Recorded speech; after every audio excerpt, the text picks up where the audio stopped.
Boris Johnson has been handed a vote victory by the European Research Group (ERG) days after a Brexit deal was agreed between the UK and European Union (EU).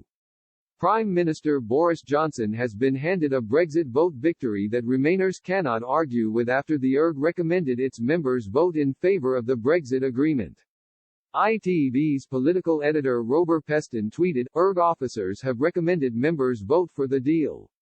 This is what Boris Johnson wanted for Christmas. It means his EU future relationship bill will pass with zero controversy, or at least none on the Tory side of the House. Labour MPs are divided on it." Following a meeting led by Sir Bill Cash, the ERG has given the agreement its backing.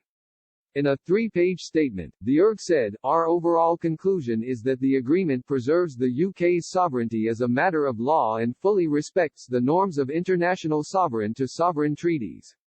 The level playing field clauses go further than in comparable trade agreements, but their impact on the practical exercise of sovereignty is likely to be limited if addressed by a robust government.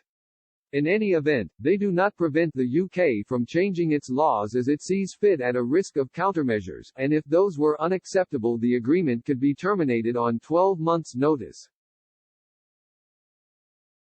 Downing Street's chief Brexit negotiator, Lord David Frost, hailed the newly agreed deal as beginning a moment of national renewal, and said the agreement ensures Britain sets its own laws again. Lord Frost added, "The way we've achieved that is there's no more role for the European Court of Justice, there's no direct effects of EU law, there's no alignment of any kind, and we're out of the single market and out of the customs union just as the manifesto said we would be. This should be the beginning of a moment of national renewal for all of us.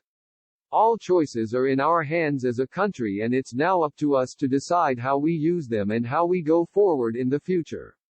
The Prime Minister announced a trade deal had been done on Christmas Eve, just days before the transition period is due to end on December 31.